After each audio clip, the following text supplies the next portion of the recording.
ሙሴሃ ገብረከ ከመያለበውን ያህተ ቃለ አንዲቷን ቃል የጠፋችኝ እንዲነግረኝ ሙሴን ሰደድልኝ እያለ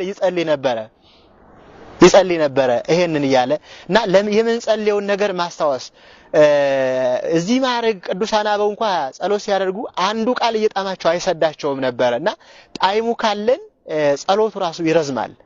አቡነ ዘበሰማያት የ2 ዓመት የ3 ዓመት የ40 ዘመን ጸሎት ይሆናል። ውዳሴ ማርያም ሰዓሊነ ቅድስት የ3 ቀን የ4 ቀን የ40 ዘመን ጸሎት ይሆናል።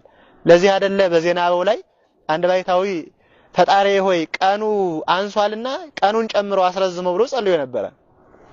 ቀኑን ጨምሮ አስረዝመው አለው። ለምንድነው አሉ? የሰኞውን ሳልጨርስ የማክሰኞ ይተካብኛል አልሆነልኝም አለው። ከዚህ በኋላ ግሩማን አራዊትን ካለ ፍጥረትን ነብየ ሞት ነዲዋታን አሳይቶት አመጣው። ከዚያ እጹብ ያንተ ስራ እያለ በዚያ እየተመሰጠ መኖር ጀመረ። ጣይሙ ሲገባን አንዱ ጸሎት ረጅም ይሆናል፣ ሳናውቅ እንኖራለን። ልክ ሰፊ ነው ይሄ ሰለስቱ አሃው 40 ዘመን 40 ቀን ተመስጠው ሳያውቁት አብይ ጾምን አሳልፈዋል። እንደዚያ መሆን ይቻላል።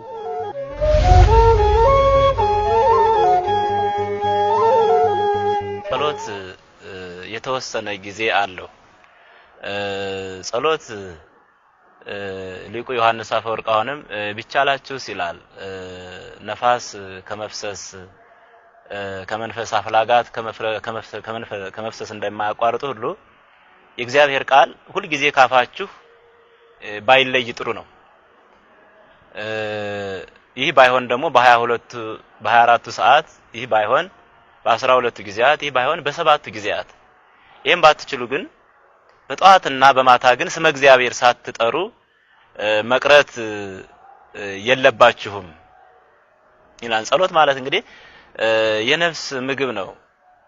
ሲሲታ ለነፍስ ሰሚዓ ቃል እግዚአብሔር የእግዚአብሔርን ቃል ካንደበቱ እያወጣ በጆሮ እየሰማ መሄድ ይሄ ለሰውየው የለት ከለት ምግቡ ነው። ምግቡ ከሌላው የሚሰማው እንዳልሆነ ቅድም እንደተማርነው ራሱ እየጸለየ ራሱ እየሰማ ከእግዚአብሔር ጋር የሚገናኝበት ስለሆነ ለክርስቲያን በታዘዘው ጊዜ ማለት ሰብአ ለዕለተ የሰብሐከ ብሎ ነብይ እግዚአብሔር በመዝሙር 118 ላይ እንደተናገረው በቀን በ24 ሰዓት ላይ በ24 ሰዓት ውስጥ 7 ጊዜ ጸሎት ማድረግ ለአንድ ክርስቲያን ይገባዋል።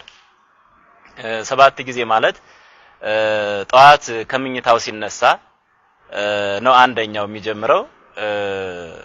ይሄን ጽልመተ የሌሊቱን ጨለማ አስወግደህ ይሄን የሚታየውን ብርሃን የተካህልኝ ብሎ በሌላ መልኩ በዚህ ሰዓት የሰው ሁሉ ግንድ አዳም የተገኘበት ስለሆነ አዳምም ከተገኘበት አንዱ ለምስጋና ስለሆነ ይሄን ሰዓት አስቦ በሌላ በኩል በዚህ ሰዓት ክርስቶስ በጲላጦስ አደባባይ ለፍርድ የቀረበበት ሰዓት ስለሆነ ነግ ለኔ ስትል ወደ ፍርድ አደባባይ የቀረብህ ይያሉ ያሰቡ አንደኛው ይሄን ማሰብ ያስፈልጋል ለክርስቲያን። ሁለተኛው ከቀኑ 3 ሰዓት ላይ ነው።